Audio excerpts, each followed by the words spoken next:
He made $600,000 this month, and we're laughing, and it's crazy to say because just a few years ago we were living together. Both of our incomes combined not even making $8,000 per month, and now we are both on a massive upward trajectory. What I always talk about is this point of exponential growth, where you go from making nothing to a few $1,000s a month to 10,000 to 20, and then what that really is building out basic systems, hiring a basic team, replicating your high income skill over and over again until you can hit this exponential linearity where everything fucking takes off. And Luke, explain what the fuck just happened. Okay, so yeah, well, I might reveal my blueprint for how we've gone from 3K to 600K in the past year and a half, but I'm also going to try to get a prediction out of you, because before we started recording, Josh said he's going to be doing 500 million a year in the not too distant future. So I'm also going to get that out of you, because this ties into what we're talking about. The point of exponentiality. Most people start a business or an online side hustle and they quit it within 3 months, 4 months, 5 months because they just get bored. Like, everybody knows hard work breeds success. Hard work is what puts you on this exponential curve, but most people don't know what to work hard on. Again, I think that's where I've been lucky enough to have the exit that I just recently had. It took me 3 or 4 years to figure out what I had to work hard on, and I think around a year ago my YouTube channel had less than 10,000 subscribers, was making less than $5,000 a month, literally the beginning of 2024, about a year ago, maybe a year and a half ago now. No, actually that's the start 2025. I started 2025 doing 5K a month on my personal channel, and it was just a hobby. I might have had 9,000 subscribers, and now 9 months later, I'm still only at 29,000 subscribers, but I've been lucky enough to sell my channel for 7 figures. So again, I think that took me a long time to figure out what I had to work hard on.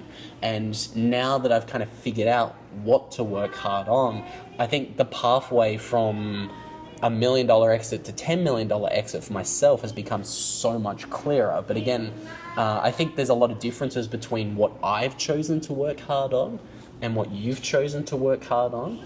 And yes, I might have had a, let's just call it a nice month, but I think in the not too distant future, I think you're going to surpass me pretty rapidly and in a pretty big magnitude, purely because what you've chosen to work hard on. If you don't have any comments on that, It is, and I don't think people get bored. I think they don't see results. And when you start something, you see this incredible blue sky. I mean, I know I would daydream about like trading stocks and making $100,000 per month and $1 million per month. I'm like, how hard could it really be? And then you do it, you lose money, you get your butt handed to you, and then you go from this incredible limelight of success to, fuck, this is so much harder than I thought it was going to be. This sucks, I'm not doing it anymore. And then no one gets past that sucky part. And then when it's really just on the other side of that, it's very slow grinding. Like, it's really what you think is going to happen, what actually happens, and then it doesn't go right back up. It's more so very, very slowly, and then all at once. And for me, you have to know your strengths and weaknesses. I knew that I wanted to work with incredibly successful business guys. I wanted to learn from them. I wanted to see how they thought. I wanted to see how they operate. Now, without any exaggeration, I would say I have the best network in the entire world for someone my age, just in terms of the actual business guys that I'm hanging out with, the clients that we have, the amount of experience that I can get hands-on. And so I've accomplished that, but now it's, okay, these guys are running multi-billion-dollar businesses. What is it going to take for me to get there? And the biggest benefit out of every single thing of working with the most successful people, it's really just 2 things. The first one is think bigger. And no matter what you're going to do, it's going to be incredibly hard. If you run a restaurant, like what we're in right now, it's wildly difficult. But it's equally, or not equally, but it's just as difficult to run a massive billion-dollar company. It just takes thinking bigger, taking higher leverage points, and then taking action and actually doing it. The second thing, so first one is thinking bigger, the second one is people. People solve everything. If you want to make $1 million a year, get incredibly good at one thing. Become as world-class at something that people are willing to pay you for. If you want $1 billion, you need to know how to manage, incentivize, and give vision to other people to where everyone can help propel you upwards. Talent is everything. I want to chime in on talent in a moment, but I think first the big thing that you mentioned was thinking bigger. Most people don't think big enough. And what's crazy is every single time I've caught up with you over the past 3 years, you've made a prediction and it's come true. We were both probably making 2K, 3K a month living in the slums in El Salvador in 2023. And you said by the end of the year I'm going to be doing 10K a month. Next time we got together, you were doing 10K a month. And then you said, okay, in 6 months I'm going to be working with Robert Kiyosaki and Ken McElroy, 2 billionaires. Again, nailed it. And then I think what I'm most interested in is your next prediction, because exponentials, it's such a difficult concept for most people to grasp. I kind of knew for myself that the big opportunity I had was build a personal brand in what I think is one of the fastest growing niches on YouTube. So I kind of put all of my energy towards that, and I feel like I've kind of tapped out. I'm not tapped out, but I'm very close to kind of like tapping out a valuation for a personal, YouTube channel. But what I think is interesting is you're still in the very, very, very, very early stages of the total addressable market cap for the industry that you are going after. Because if I'm the number one personal brand in a niche, I know that my TAM per year is 2 to 5 million. It's not much higher than that in reality. I have to do some pretty crazy things to do more than 5 million a year in the niche that I've chosen, which is why I've chosen to sell and speed run selling my channel as quickly as I have. It was a speed run. I mean, this is electric. Going from 5K to a 7-figure exit in fucking like 8 months, Yeah. and now going to be making hundreds of thousands of dollars a month from the key kind of component that the other business, that bot, can plug into what he's doing to have an even bigger exit next year, which is awesome. Anyway, keep going. Yeah, I think I was actually doing 7K a month in June this year. That's crazy. It's September and I've sold it for 1.5 mil. So, and again, like you could almost argue I've only been working smart and hard on my channel for June, July and August, 3 months. You can make the argument I've gone from 7K a month to a 1.5 million valuation in 3 months, and that's purely because I only started chasing sponsors and monetizing my views on YouTube after I got past 500,000 views a month, which is like June. But again, I know where my TAM is for my channel. It's 1 to 5 million a year. I want to hear more about why you've chosen a slightly different business model than me, and what the TAM is for where you see your potential of growing that business in 12 and 24 months. Yeah, I would first say it doesn't matter what business model you have. And because there's pros and cons to everything. Luke can make $5 million a year working 4 hours per day at 85% margins. That is an incredible life. I mean, you do not need more money than that. You're gonna have private security, which Luke has already considered getting. You're gonna have as nice of a house as you can get. We're in Lima, Peru right now. I mean, you're gonna have everything. You can't spend more money than that. You can fly private if you want to. It's gonna stretch the budget a little bit, but you're fine. For freaks of nature, which unfortunately I was blessed or cursed into being, whenever I hit a milestone, it doesn't feel like success to me. I feel relief because I put such unrealistically high expectations on myself. Where 3 years ago, I said that in 3 years I would be making hundreds of thousands of dollars per month, millions of dollars per year. I would be in the starts of growing a multi-billion-dollar business. And that's exactly what's happened. And so I don't feel relief from that because I'm already thinking of my next 3 years. And so since I'm constantly living in the future in my head, at nighttime I'm daydreaming about how are we going to take this, where are we heading? It's more so I need to live up to my own expectations of myself. And so that's probably not the best place to live. To do that, that is how you become an ultra high achiever, but it's at the expense of never ever feeling satisfied and always feeling self-conscious and anxious about hitting the unrealistic targets that you have. Yeah, what do they say? Successful people are the most unhappy people. Yeah, and I can tell you that's a lot of what I've seen in my own life of the people that I have met.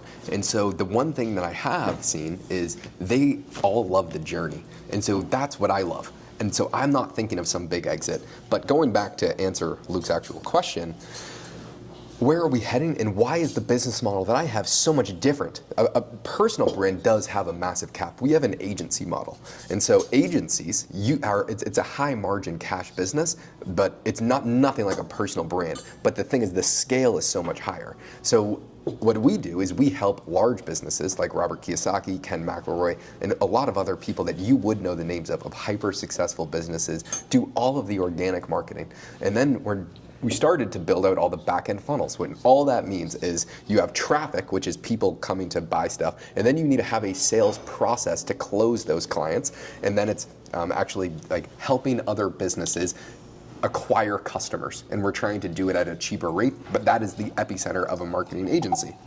And the scale of those is there's multi-$100 billion marketing agencies that are public on the stock market. You don't see that with a personal brand, so you need to have some sort of product.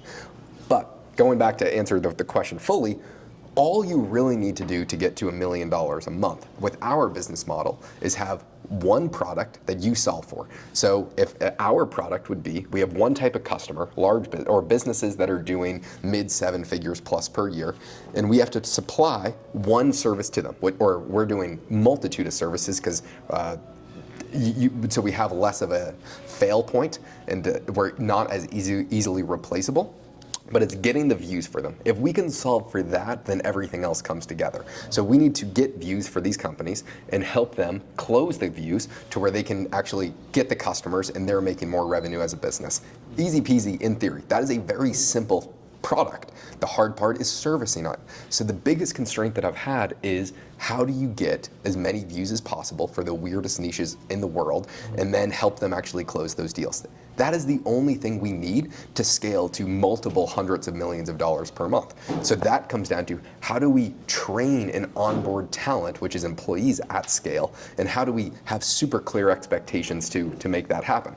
We're about to get some delicious steak. Yeah. I might film some behind the scenes stuff for you guys so you can see what we're working with. Or I can just flip the camera. So yeah, sorry, I was getting distracted because I was really excited to see this food coming.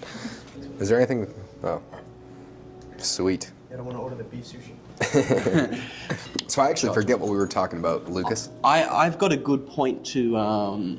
So despite Josh and I having radically different businesses, the single thing that both of us are looking to solve is just simply getting more views. Getting more views helps me monetize my channel and sell a product.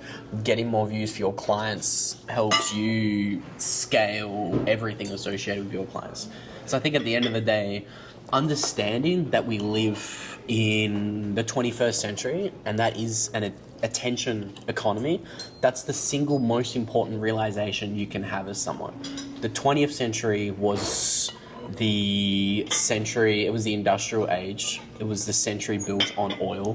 Oil was the commodity of the 20th century. If you wanted to be a billionaire, you started an automobile company. You started an oil extraction company. If you want to be a billionaire in the 21st century, you need to capture and monetize and channel the commodity of the 21st century, which is, I believe, attention.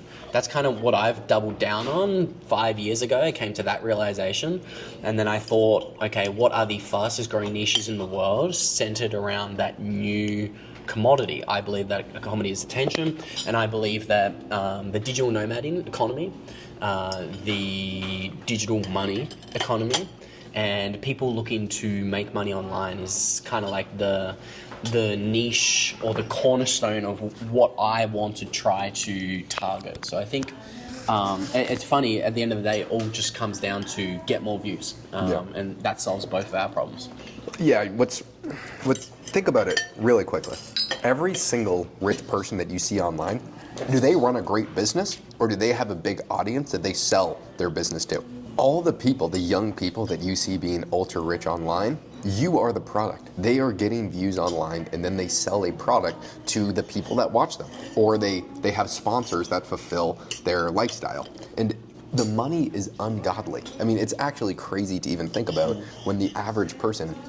That's just... I don't even know how much the average person makes because it's so far out of our limelight.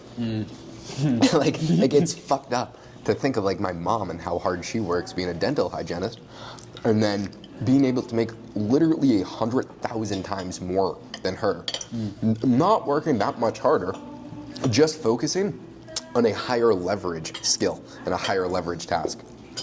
This is where this kind of goes back to what we were talking about in the introduction. So many people work hard, but you need to choose what you work hard on incredibly wisely. And this is why I believe spending multiple years just listening to podcasts and books, 15 hours a day for multiple years while making very little money, actually turned into a very important decision for myself. Because I think, I think getting a blueprint or a mental framework of how the world operates and what the future will look like in 10 years is incredibly important. I mean, you can already see it today. The billionaires today and the fastest growing millionaires today are people who are figuring out, okay, we're living through a technological revolution. What is the new opportunity? And they're going all in on that. Whether that's, again, I'm bearish on AI. But whether that's starting an AI company, whether that's starting a personal brand, whether that's starting a social media company, because you've got 350 million businesses around the world, and I reckon 0.01% of those have actually reached their potential of grabbing attention online and monetizing their presence online. And that is essentially the TAM that Josh is doubling down on. You've got 380, 400 million businesses around the world that need to learn how to market their product and their company in the digital age. And we're going to do a good job at taking their money and making them more money. Exactly. So all businesses is providing value. So we would not be making money if we didn't provide our clients value. Or you have a very high churn business, which is soon to be eradicated. So you have to have a positive ROI on whatever business you're working with, or you are going to fail at some point. Therefore, if you just focus on making other people more money or providing some degree of value to society, you're going to do just fine. Let's go back to the fun talk, because you got a $2 million house on the way, Ferrari on the way, and then we were just talking about a very important question that I think everyone had on their mind. How much money do you have to make until you have private security full time? And so what is that number, Sir Lucas? I think it's $1 million a year. I think, because again, it depends on where you live. In South America, I reckon you can get private security for $50K a year. Really good private security. So I think, but again, you don't want to overspend when you're in a growth period, and you're in the early phases of a growth period. So that's the next thing I'll look into after I figure out how to buy a home in South America as a gringo. So challenges lining up. You got married yesterday. I'm going to cue the best man speech. Your best man speech was the best in the entire world. It definitely wasn't. The problem It's very is, good. I wrote something down and I went completely off script once I started going up there, because it would have been so awkward to read my phone. So I just had to touch from the heart a little bit. I didn't notice that you winged that. That was impressive. But watching it back today, I was noticing where I could have had better deliveries. I could have had a softer sound point. But that just goes down to being a better speaker. I thought it was very good. It was actually very good, I will say that. Well, thank you. It was certainly better than my wedding vows. Oh my God. It was most certainly better. Yeah, my lack of preparation shone through. He was like, am I going to get away to read my wedding vows? Or I wrote them yesterday, but I kind of forget what they are. Yeah. Good thing Josie's not here for that conversation. I don't think. So I first met Luke at a macroeconomic conference where both of our bosses were speaking at. And there was this lady that kept on coming up to me, and she was saying, you have to meet this kid, Luke. You guys are both weirdly interested in economics and get excited talking about it.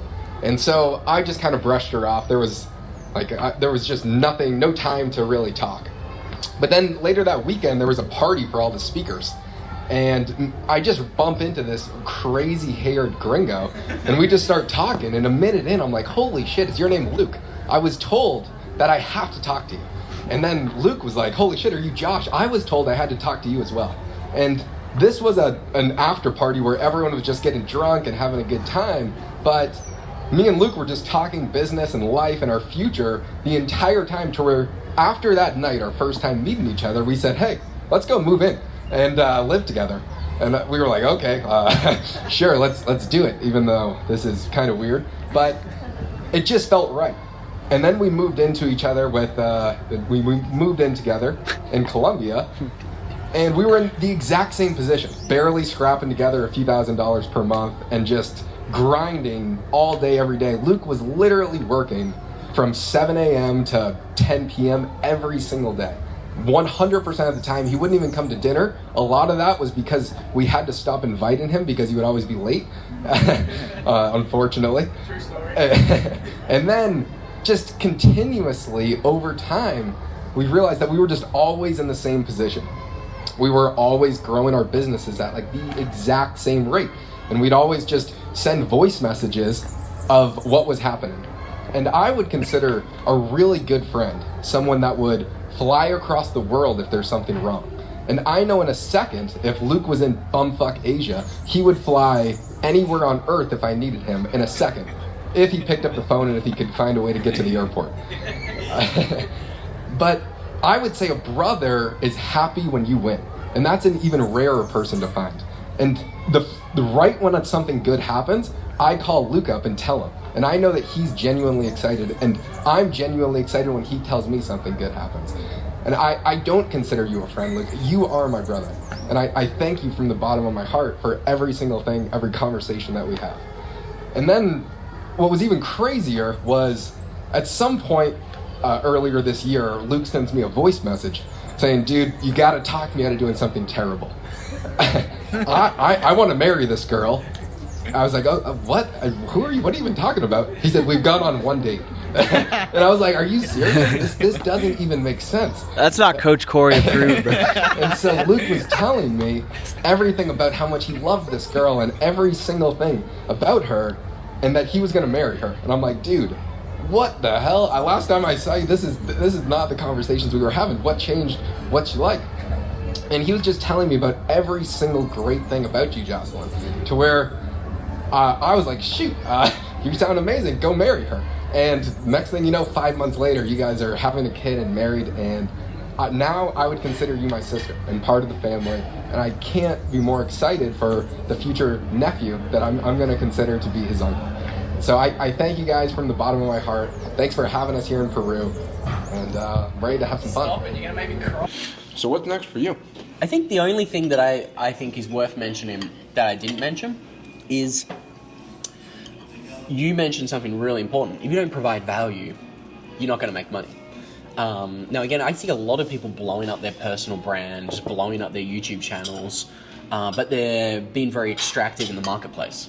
They're trying to sell a technical analysis trading course, and they're scamming their followers into money. Or they're trying to sell people the next drop shipping revolution, even though it's 10 years into that space. You mean and freelance brand scaling? Exactly. So I think like for example, I would encourage people to think long term. Yes, it sounds as if we're both growing quickly now, but I had to eat glass for 3 years. Glass. I mean, he was in the slums. He was Literally. He was scraping glass for dinner. Scrape and buy. Like it's, again, upon reflection and even through the journey, I knew that I could have made money a lot quicker, a lot easier if I had to sacrifice my morals and was thinking more short term. So I would just encourage anyone, think long term, provide value, and aim to provide value for a very long time. And that's where I'm pretty comfortable doing what I'm doing, because I feel as if I get to talk about things I'm passionate about and things that I actually believe in. And I've somehow been able to monetize that into a 7-figure business in months. So again, Josh, you said something really important. Provide value and continue providing value. Because if you're being extractive, yeah, you could make $1 million in a year, but the next year, who knows? You might have a lawsuit on your head for $10 million because you've scammed a ton of people. A lot of people are going to go through that. Yeah, absolutely. The age of influencer businesses that never had a good business or never had a real business, but you pretend like you do and you sell the lifestyle. Yeah. That is why so many people get such a bad rap, because of the, I would say, scammers that are literally just exploiting younger people's ideological weaknesses. And so, I mean, I was in a very similar position where the thing when you start to provide a ton of value for incredibly successful people, like someone that has such like renowned like fame and such a renowned network, like a few of the clients that I have, the amount of opportunities and the amount of money that was thrown at me is incomprehensible. But I just stuck to my integrity and played it slow, because if you're really trying to make the most money in 1 year as possible, then just grind for 3 years, and on your 4th year, you're gonna make a lot of fucking money.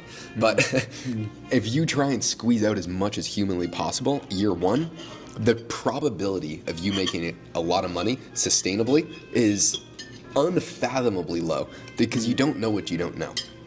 And there's a lot of danger in that, and it happens time and time again. Going back to my place. Predictions. Predictions. I want to end the video with some predictions. I would say, to roast myself in a lot of problems that we've had, I am not a good operator at all. Very bad, in fact. Like probably top 10 worst on earth. But so something that we've been doing wrong is doing too much for clients and not understanding what their only goals are. So doubling down for new clients, stopping most of the services that we're providing and just honing in on something hyper specific. People are willing to pay more for it to solve a very specific problem. They don't want you to do something half-assed for a bunch of problems. I mean, it's not worth as much. A generalist is not worth as much for the most part as a specialist in terms of just paying for that skill. Now, when you're running a business, you have to be a generalist. That's besides the point. We are going to hone in on just the two things: getting views and closing those views, and being hyper specific and having much clearer expectations, because the problem that we were running into is, since we were coming in as this all-in-one marketing agency, when that's not where we are yet. Like that, we may evolve to that when we're doing hundreds and hundreds of millions of dollars per year. That is not the stage that we're at yet. And we were being treated as if what we were doing. So that was squeezing margins because we had to hire more people to do more things, and things that we were not as knowledgeable about, and it was fucking up everything. So being more specific, having a more clear direction with our new clients going forward, and then having a good training onboarding system for employees as well as the clients, that's how we are really, really going to scale. And it sounds simple because it is. Most of the money is made in the simplicity and simplifying complex subjects and just executing incredibly well. What you're gonna realize is all of these fancy business models are fucking useless. And the people that make the most money are very good at doing one thing incredibly well and doing it over and over and over again and simplifying all the complexity to where it seems easy. But I can assure you it is not easy. And there's a reason why there's not agencies that are doing this at scale, which is what we are going to solve for. The girl in the red dress syndrome's real, and I think I haven't articulated or expanded on it, but like over the past 3 years, I've done everything. Trading online, leverage trading, options trading, derivatives trading, drop shipping, consulting for YouTube channels, growing an online ghostwriting agency, email marketing, done all of the hustles, and it is valuable to stack skills. Having an understanding and, base knowledge in most of those different disciplines has been valuable for myself. But I think it's really important, once you figure out which is the most monetizable option for you. And again, everyone's different. People have different situations, different lives, different networks, different skills, different abilities. But once you figure out what is the best path for you to monetize, then you need to double down on that. And that's where you get the most amount of leverage in being able to scale your business. And then just figure out what you actually want, and then find a way to get there. I mean, it sounds like the most oversimplified version of life in human history, but genuinely, if you imagine what do you want, and then reverse engineer how to get there, that's always served me incredibly well. Yeah. And that always adjusts. I mean, originally it was how to make your first dollar online. And it was imagining a future where I was doing that. And then it was making your first 10,000. But the actual practice of thinking through what you want, and then just figuring out day by day how to achieve that future and reverse engineering that future as to what practical steps need to be taken, is actually how I've predicted my entire life over and over and over again. Which is, it sounds like the most simple thing ever, and it is. It is incredibly simple, but how many people actually think about what they want out of life, or what the next steps are that they need to take, versus just walking blindly in like this mist of directionlessness. Figuring out what you want is the most important thing. Speaking about what I want, look who just sat down, my beautiful bride. She's here, she's coming to have lunch with the boys. And I think that's a beautiful note to end things on. Figuring out what you want and going to get it is very, very important. So me and Luke have been, we'll do a video every single time we catch up. When we first, like every single time, we predict the future, and every single time it has come true, which is crazy. I mean, just go back a few months ago, the last video that we did, we were predicting what we were going to be doing, and then we've done that. The 6 months before that, we did a video predicting what we would be doing, about what we were currently doing and where that was heading, and that's exactly what happened. And so, I think it's probably the most underrated skill in the entire world, figuring it out the life that you want, and then figuring out a way to get there. And it sounds insane, but that's exactly what I've done to manifest my entire life. Yeah. I think, as I said in my beautiful, incredible wedding vows yesterday, unless Beautiful. They were beautiful. they were explicit. Unless you actually define whether you write it down or not, but you really consciously think about what you want in a partner or in your business or in your life, and you actually think about it, it's incredibly, the chances of you just stumbling upon your dream girl, dream career, or dream life, it's incredibly limited. I don't think it's going to happen. Yeah. It's not. If you don't know what you're looking for, how would you know if you get it? Yeah. And those are the people that are never happy with anything, because you don't know what you want. And that can change. What I want always does adjust, but if you don't know what you're looking for, you're fucked. Yeah. I agree with that. I co-sign that message. Jocelyn, what did you think of the marriage yesterday? And I'd say more importantly, what did you think of the beautiful best man speech? Let's hear the thoughts. It was beautiful. Unexpected but beautiful. Unexpected but beautiful. I don't understand this, because in the U.S., it is not just tradition, it is mandatory for the best man to give a speech. I've seen that. I think it's a thing. No, it's not. You don't think it's a thing. It is most certainly a thing. It's a thing. But in Peru, they were like, "What's going on right now?" They're like, "Why are you going to talk?" I'm like, "Fuck, I'm fine not talking." I think